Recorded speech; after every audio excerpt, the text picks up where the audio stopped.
Pada video kali ini kita akan membahas salah satu kemampuan figural yaitu tentang spatial reasoning. Jika dikatakan spatial reasoning itu artinya penalaran spasial. Spasial itu merujuk kepada benda dimensi 3. Nah, pada video ini kita akan membahas tentang dimensi 3 khususnya tentang perputaran atau rotasi benda. Bagi Bapak Ibu yang ingin mendapatkan video pembelajaran lebih banyak tentang kemampuan verbal, numerik, dan figural, saya memiliki ratusan soal yang dibahas dengan video. Bagi yang ingin mendapatkannya, silahkan cek pada deskripsi video ini. Baik, langsung saja kita mulai pembelajaran kita tentang kemampuan figural, spatial reasoning, mulai dari nomor yang pertama. Selamat menyaksikan. Perhatikan gambar pada soal. Jika gambar yang ada pada soal ini kita putar atau kita rotasikan, maka manakah gambar yang sesuai? Oke, untuk menyelesaikan soal seperti ini, tentunya kita harus punya kemampuan imajinasi yang baik. Tetapi tidak semua orang memiliki kemampuan imajinasi yang baik.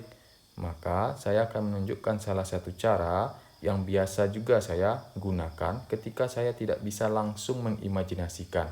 Bagi yang bisa langsung membayangkan ketika ini diputar, oh bentuknya sama dengan yang B misalkan, atau sama dengan D, oke, gitu ya. Nah, tapi saya akan tunjukkan cara lain. Karena kalau yang imajinasi itu sulit untuk dijelaskan gitu. Apa yang ada di pikiran saya, apa yang saya imajinasikan, itu sulit untuk dijelaskan. Nah, maka untuk kepentingan penjelasan, saya akan tunjukkan caranya. Oke, salah satu caranya adalah dengan fokus kepada motif-motif yang ada. Pada dimensi 3 kubus seperti ini, ada 3 motif ya yang tampak. Ini yang depan, kita sepakati dulu, ini kita sebut depan, samping kanan, lalu yang ini atas. Lalu ada yang di belakang, ada yang samping kiri, ada yang di bawah sebagai alas. Nah, 3 yang tidak kelihatan itu belum tentu tidak punya motif. Ada motifnya, tetapi tidak terlihat. Oleh karena itu, pada opsi jawaban, kita akan menemukan gambaran tambahan, misalkan seperti ini. Nah, jangan heran kok tiba-tiba ada gambar seperti ini. Ada. Dari mana datangnya? Ya, dari sisi-sisi yang lain yang awalnya belum terlihat. Nah, tapi untuk menjawab ini, fokuslah pada 3 motif utama. Oke, nah sekarang coba kita perhatikan yang A. Kita akan mengeliminasi satu persatu jawaban yang tidak mungkin. Nah, itu caranya ya, kalau kita sulit untuk mengimajinasikan. Nah, cara untuk mengeliminasinya, lihat motif yang digambar, lihat ini ya, motif yang di sini. Lalu ada satu garis ini bertemu dengan motif yang di atas ya, nih. Oke, bertemu di sini. Lalu kita lihat gambar yang A. Garis yang ini bertemu dengan yang ini, yang lurusnya. Oke, harusnya kalau digambar, ini kan ketemunya dengan yang ini nih, yang panjang ini, yang miring. Kita katakan nih, lurus, miring. Oke, lurus, miring. Garis ini ketemunya sama yang miring. Tapi di gambar yang A, garis ini ketemu sama yang lurus. Nah, berarti yang A itu salah. Itu cara eliminasi. Nah, fokus pada motif-motif yang seperti itu. Sekarang kita lihat lagi yang C misalkan ya. Yang sudah jelas-jelas salah gitu ya. Mana itu? Ini. Lihat garisnya. Garisnya itu ketemunya di sini. Ibarat kalau digambar garis ini ketemunya di sini. Nah, itu berarti udah pasti salah ya. Maka yang C itu bisa kita eliminasi. Nah, sekarang kita lihat yang D. Lihat garisnya. Garisnya ketemunya sama yang ini. Oke, ibaratnya itu ketemu dengan gambar yang di sini, tapi tidak ketemu sama sekali dengan yang di sini. Ini dia. Nah, yang D itu sudah pasti salah ya. Kita boleh eliminasi yang D. Nah, ini yang saya sebut dengan metode eliminasi. Kita menghilangkan kemungkinan-kemungkinan jawaban yang benar dengan cara fokus melihat motif yang ada. Ini salah satu cara yang efektif untuk menyelesaikan soal-soal dimensi 3 atau spatial reasoning. Oke, kita praktekkan untuk soal-soal yang lain. Berarti untuk soal ini jawaban yang benar itu adalah B. Nah, kalau kita ingin imajinasikan, yang B ini munculnya dari mana? Yang B ini muncul ketika gambar ini kita putar gitu ya, ke arah sini ya. Tup dijatuhkan. Nah, kalau dijatuhkan, ini menjadi alas. Ini menjadi yang paling bawah. sehingga yang ini menjadi kanan. Nih, seperti ini. Nah, ketika ini menjadi kanan, kan tepat ya. Ketika ini menjadi kanan, maka ini bagian bawah, maka posisi ini ada di bagian atas di sini, pas. Lalu yang ini awalnya tegak, ketika kita jatuhkan ke kanan, kita miringkan, kita putar, maka yang tadinya tegak ini akan menjadi mendatar. Nah, sehingga dia pas ya yang B ini. Lah, ini munculnya dari mana? Ini muncul dari sisi yang sebelah kiri. Ya, ketika ini kita miringkan ke kanan, maka sisi yang tadinya di kiri itu menjadi di atas. Nah, inilah dia. Nah, jangan sampai kita salah. Oh, yang B salah. Mengapa? Karena gambar yang ini tidak ada, lalu muncul gambar yang baru. Nah, itu salah gitu ya. Pemikiran seperti itu untuk menjawab soal dimensi 3 seperti ini salah. Oke, kita coba praktekkan lagi materi ini atau cara mengeliminasi dalam menyelesaikan soal-soal dimensi 3 atau soal-soal spatial reasoning pada TPDA PLTI. Perhatikan gambar kita di sini ya. Ada gambar seperti ini, lalu kalau ini kita putar-putar, manakah yang benar antara A, B, C, D. Nah, saya akan kembali mempraktekkan atau menunjukkan cara eliminasi. Salah satu cara yang bisa digunakan untuk menyelesaikan spatial reasoning atau dimensi 3. Nah, ini hanya dipakai kalau Bapak Ibu tidak bisa langsung mengimajinasikan. Kalau Bapak Ibu bisa atau rekan-rekan bisa mengimajinasikan langsung, oh ini kok diputar jadinya yang D misalkan. Oh, sudah berarti itu jawabannya gitu ya. Nah, tapi mengimajinasikan ini saya juga sulit. Mungkin saya bisa imajinasikan lalu ketemu jawabannya D, tapi untuk menyampaikan apa yang saya imajinasikan itu agak sulit begitu ya. Nah, sehingga saya tunjukkan cara lain, yaitu dengan metode eliminasi. Oke, sekarang kita lihat yang A. Apakah A ini mungkin untuk menjadi jawaban? Jawabannya tidak. Apa yang salah di A? Perhatikan baik-baik apa yang salah. Ya, yang salah itu adalah di sini. Coba lihat yang di sini ya. Ini sangat kecil sehingga yang ini pas di pembelokannya. Jadi kalau saya bilang miring lurus ya, miring lurus. Lihat ini, miring lurus. Yang ini itu harusnya tidak pada lekukan. Di sini ya, bukan di sini. Nah, tapi yang A ini terlalu pendek ini dan garis yang ini pas dilekukan. Maka yang A itu bisa kita eliminasi. A jelas salah. Sekarang kita lihat yang B. Nah, ini cara lainnya ya. Coba perhatikan, ini sama sebenarnya ya. Lekukannya udah oke, pas, panjang ininya juga pas, tapi kita lihat bentuknya. Nah, ada cara kita melihat seperti ini. Kalau saya anggap ini kepala ini ya, ini kepala. Nah, kalau itu kepala, maka misalkan menghadapnya ke arah kita, maka yang ini menjadi kanan ya, yang di sini. Nah, ini menjadi kanan, yang sisi yang di sini menjadi kiri. Oke, anggaplah ini menghadap ke kita ini ya. Nah, sekarang kita lihat yang di sini. Kepalanya tadi ada yang dimiring ya, dimiring ini. Nah, berarti kepalanya itu ada di sini nih. Nah, ini kanan, berarti yang ini kiri.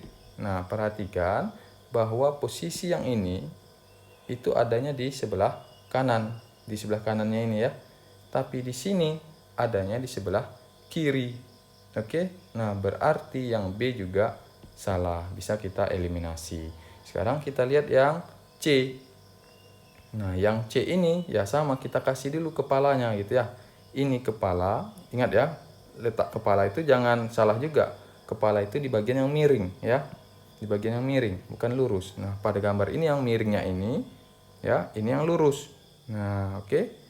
Dibalik posisinya, yang miringnya ke bawah. Nah, ini kalau dilihat sekilas benar nih, ini ada di kanan, sedangkan yang ini ada di kiri. Nah, kalau dari posisi pas, tapi ada yang salah pada yang C. Ada yang bisa melihat apa yang salah pada gambar C? Yang salah pada gambar C adalah pada bagian miring, yang ininya lurus saja, satu garis lurus, oke? Sedangkan di sini yang miring itu ini ada perseginya.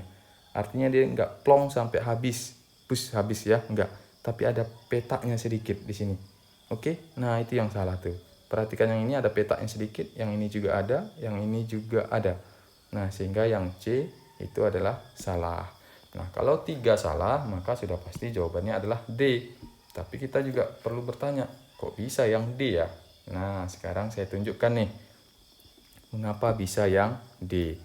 Nah, yang D ini terjadi ketika gambar yang di sini kita rotasi atau kita putar. Nah, ini bayangkan sekarang ini kita jatuhkan ke sini dulu, ke depan, oke? Ke depannya sehingga yang bagian ini, bagian yang di sini itu menjadi di bawah, oke? Nah, setelah menjadi di bawah, baru kita putar ke arah gini nih. Nah, berlawanan arah jarum jam. Oke, jadi ditegakkan dulu ke arah sini. Setelah ditegakkan, maka ini ada di posisi kiri kita nih. Nah, lalu kita putar berlawanan arah jarum jam sehingga menjadilah seperti ini. Nah, yang ini sekarang, yang ini ya. Nah, ini dia. Oke, kan ada sisanya nih sedikit. Lalu yang ini sekarang menjadi yang di sini. Lalu yang ini yang kanan ini tegak di sini ya. Oke, nah kalau kita lihat nih di sini kepalanya berarti kan kepala yang ini berarti kan kepalanya di sini. Nah, berarti ini pas kan di kanan sama dengan yang ini juga. Oke. Nah, sehingga jawabannya adalah D. Perhatikan gambar pada soal yang kalau gambar ini kita rotasikan, manakah gambar yang benar antara A, B, C, D. Nah, sekarang kita gunakan cara eliminasi seperti yang sebelumnya ya.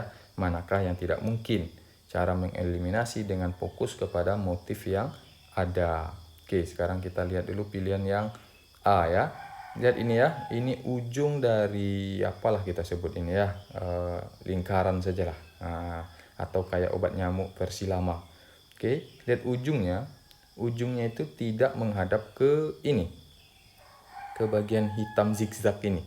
Tapi pada gambar A, ujungnya itu kalau diteruskan itu akan menghadap ke arah zigzag. Nah, itu udah jelas salah. Nah, seperti itu cara mengeliminasi Bapak Ibu. Ketika kita tidak bisa mengimajinasikan secara langsung, kita bisa gunakan metode eliminasi. Oke, kalau bisa langsung mengimajinasikan, kita bayangkan diputar-putar, dibolak-balik, oh dapatnya C. Oke, C jawabannya. Tidak perlu eliminasi. Tapi tidak semua orang punya kemampuan imajinasi yang bagus, sehingga metode eliminasi bisa menjadi metode alternatif. Oke, sekarang selanjutnya kita lihat lagi pilihan yang B. Kalau yang B kita lihat motif ini ya, zigzag hitam ini. Ini sama, zigzag hitam juga tidak ada perubahan bentuk. Artinya kalau tidak ada perubahan bentuk sama sekali, maka ya berarti ini tidak diputar gitu ya. Kalau ini diputar, karena bentuk zigzag ini berbeda, yang ini besar, yang ini kecil. Kalau dia diputar-putar, maka akan ada perubahan tempat gitu ya. Atau perubahan posisi, mungkin yang besarnya ke bawah, yang kecilnya ke atas begitu. Nah, sehingga kalau tidak ada perubahan posisi, maka kita anggap ini tidak ada perputaran. Kalau tidak ada perputaran, harusnya motif di atas dan di kanan itu sama dengan yang ada pada soal. Sehingga yang B ini salah. Kecuali kalau gambarnya itu ketika kita putar-putar tidak mengalami perubahan bentuk. Memang ada yang seperti itu, tentunya ada. Misalkan kalau motifnya cuma petak saja begini ya. Nah, misalnya kan begitu. Misalkan sisi depannya begini, motifnya petak gini. Kita putar bagaimanapun, bentuknya tetap seperti ini. Tidak akan berubah-ubah gitu ya. Nah, tapi untuk gambar yang seperti ini, seperti zigzag ini, kalau diputar-putar pasti ada perubahan bentuk. Ya, mungkin ini jadi ke samping, atau yang besar ini jadi ke bawah, dan sebagainya. Nah, ini tidak ada. Oke, maka dengan berubahnya motif berarti ini salah.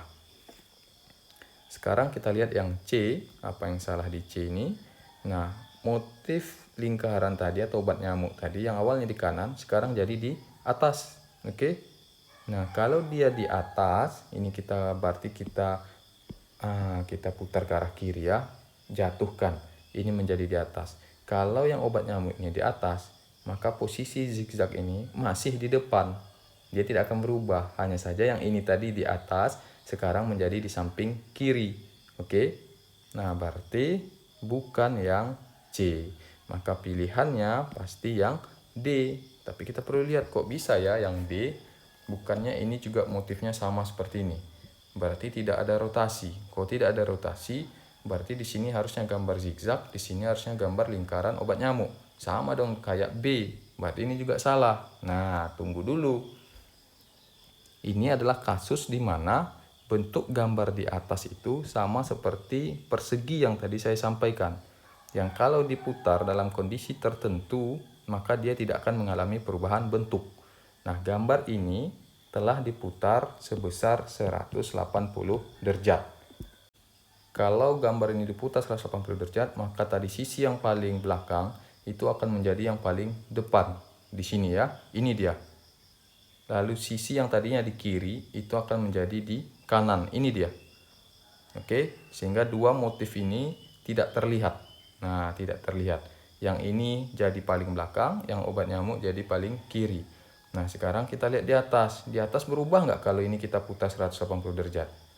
Nah, jawabannya tidak ya. Yang ini sekarang pindah tempat jadi ke sini. Yang ini pindah tempat di sini karena mereka hitam ya sama saja. Lalu bentuk ini, bentuk kayak huruf Z ini, kalau diputar 180 derajat jadinya kayak itu juga. Sehingga di sini tidak ada perubahan bentuk yang kita lihat. Nah, artinya dia sudah dirotasi. Mengapa? Karena gambar ini dia simetris. Gambar-gambar yang simetris kalau kita putar 180 derajat seperti ini, dia tidak akan mengalami perubahan bentuk. Misalkan saya kasih gambar begini ya. Misalkan ini. Oke, kalau saya putar 90 derajat berlawanan arah jarum jam, kan jadinya begini. Oke Bapak Ibu, ini kalau saya putar 90 derajat berlawanan arah jarum jam, putar ke kiri. Oke, lalu kalau yang ini, kalau yang gambar ini, saya putar lagi 90 derajat lagi ke arah kiri, gitu ya. Kita putar lagi ke sini 90 derajat, maka dia akan menjadi seperti ini. Oke, nah gambar ini dan ini itu sama. Padahal sudah diputar 90 derajat dan 90 derajat atau 180 derajat. Tapi gambarnya menjadi sama. Mengapa? Karena gambar ini simetris. Begitu juga yang terjadi dengan ini tadi. Ketika ini kita putar 180 derajat, gambarnya tidak berubah. Berbeda dengan zigzag ini. Ini tidak simetris. Sehingga kalau dia diputar, mestinya akan ada perubahan bentuk. Tapi karena tidak ada perubahan bentuk, maka tidak ada perputaran. Kalau tidak ada perputaran, motif kanan dan atas mestinya sama. Oke Bapak Ibu, mudah-mudahan bisa dipahami apa yang saya maksud. Baik, demikian pembahasan kita pada video kali ini tentang kemampuan spatial reasoning atau penalaran spasial, khususnya pada rotasi benda atau dimensi 3. Nah, teman-teman silahkan kerjakan latihan dua gambar yang saya berikan. Ini adalah gambar yang pertama. Dan ini adalah gambar yang kedua. Silahkan dikerjakan kedua latihan ini. Insya Allah pada video dimensi 3 atau spatial reasoning berikutnya, bagian yang kedua, saya akan jawab dua soal ini dalam bentuk video. Selamat mengerjakan. Bagi Bapak Ibu yang ingin mendapatkan video pembelajaran lebih banyak tentang kemampuan verbal, numerik, dan figural, saya memiliki ratusan soal yang dibahas dengan video. Bagi yang ingin mendapatkannya, silahkan cek pada deskripsi video ini. Terima kasih telah menonton, sampai jumpa pada video-video berikutnya.